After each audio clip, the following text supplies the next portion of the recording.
లాస్యము తాండవం రెండిటి గురించి చెప్తారా? తాండవం అన్నది అంటే జనరల్గా లూజ్గా చెప్పాలంటే male version of the dance. Lasyam అన్నది ఫీమేల్ బాడీ మీద చేస్తారు. ఇప్పుడు పార్వతి నేర్పించినది లాస్యం అంటాం. తండు కంపోజ్ చేసిన డాన్స్ శివుడి బాడీ మీద జరిగిన నృత్యాన్ని మనం తాండవం అంటాం. That's how we start. అదే బేసిక్ డెఫినేషన్ అయితే తండు కంపోజ్ చేసిన డాన్స్ కాబట్టి శివుడు చేసిన తాండవాన్ని తాండవం అన్నాం. పార్వతి దేవి దగ్గర నుంచి ఉషకు వచ్చి నేర్చుకున్న దాన్ని లాస్యం అన్నాం. కాబట్టి దాన్ని ఇండైరెక్ట్గా మనం ఫీమేల్ బాడీ మెయిల్ బాడీ అని ఆపాదించేసుకున్నాం. కానీ when a male performs correct lasyam అయితే అది తాండవం ఎలా అవుతుంది? ఇది ఎలాగా? నా పర్స్పెక్టివ్ అంటే ఏంటంటే నేను అనుకునేది, నేను ఇంటర్ప్రిట్ చేసేది ఏంటంటే regardless of gender, first of all మనకి సెక్స్ అనేది మేల్ అండ్ ఫీమేల్ ఈ బైనరీ వెస్ట్రన్ వరల్డ్లో ఉంది. ఇండియన్ సబ్ కాంటినెంట్లో ఏన్షియంట్ డేస్ నుంచి జెండర్ ఇస్ స్పెక్ట్రమ్. లేకపోతే మనం కృష్ణుడికి ముక్కునెత్తి పట్టాం కదా, ఇవన్నీ కృష్ణుడికి మనం ఆభరణాలు ఉన్నాయి. కృష్ణ ఇస్ బ్యూటిఫుల్ అంటాం, కృష్ణ ఇస్ హ్యాండ్సమ్ అన్నాం, రైట్? అర్జున ఇస్ హ్యాండ్సమ్ అంటాం ఇంగ్లీష్లో ట్రాన్స్లేట్ చేసిన. So that gender spectrum is always there for us. ఇప్పుడు కాదు, ఎప్పటి నుంచో. అబ్బాయిలు అందంగా ఉండొచ్చు, అమ్మాయిలు హ్యాండ్సమ్గా కూడా ఉండొచ్చు. There is a huge gender and scientifically it's proven. There is a 30% femininity, masculinity in a female body, 18% femininity in a male body. Right? అది 18% ఉందా, 20% ఉందా, 23% ఉందా అన్నది it changes where you are on the line.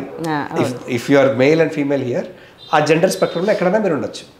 ఆ basis మీద ఈ presentation will change. శివుడు ఈ ఎండు, పార్వతి ఆ ఎండు, నా ఉద్దేశం. కాబట్టి ఇది మేల్ తాండవం, ఇది లాస్యం.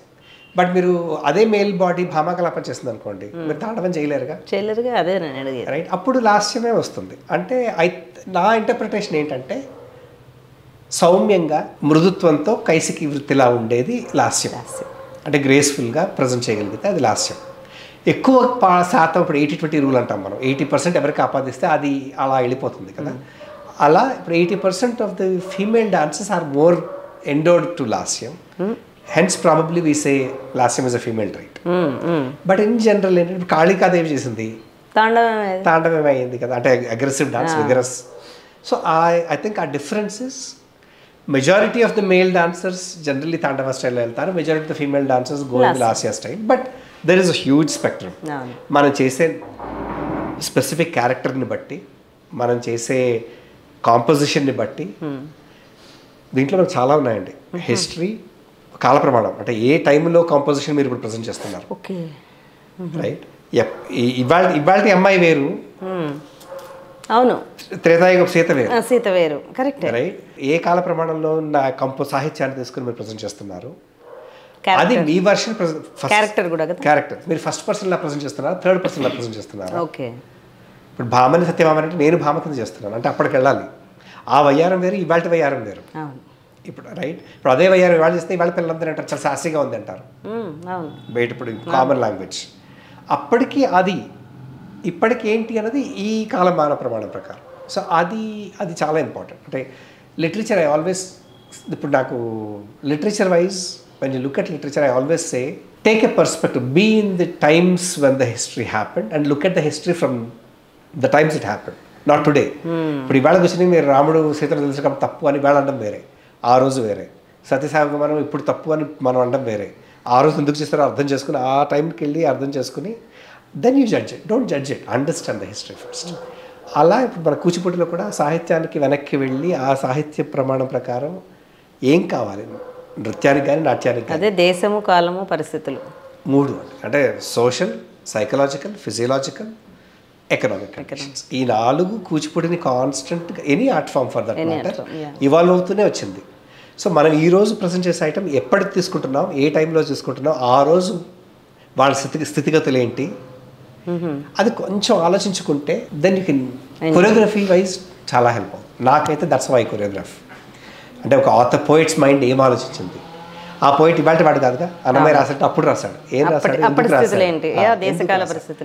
అప్పుడు ఎలా ఉన్నారు, అది ఆ కాలమానస్థితులు చాలా మంది మిస్ అవుతారు. అక్కడ కొంచెం కేర్ తీసుకుంటే అంటే పిల్లలకి చెప్పడం కూడా ఈజీ అవుతుంది. అంటే ఇప్పుడు పాట అర్థం చేసుకోవడం వేరు, పాటని అర్థం చేసుకోవడం వేరు. అర్థం కరెక్టే. మీరు ఇప్పుడు చెప్పేది కూడా ఈ నేల మీద పిల్లలకు కాదు, అసలు ఇటువంటి టచ్చే లేని ఈ సంస్కృతి సంప్రదాయాలు తెలియని అమెరికన్ బోర్న్ పిల్లలకి సో అది ఎంత కష్టం అవుతుంది మీకు? కష్టమా?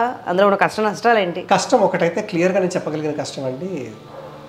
2 లాంగ్వేజ్ అంటే అందులో ఎన్కంపాసింగ్ ఏంటంటే నాలెడ్జ్. ఇప్పుడు లిటరేచర్లో మనకున్న డెప్త్, ఇక్కడ పిల్లలు రామాయణం వింటూ స్తోత్రాలు వింటూ శ్లోకాలు వింటూ, ఇప్పుడు శివాష్టకం వాళ్ళకి నేను స్పెసిఫిక్గా నేర్పించగల, శివాలయానికి వెళ్తే ఉంటుంది, అక్కడ అది లేదు వాళ్ళకి.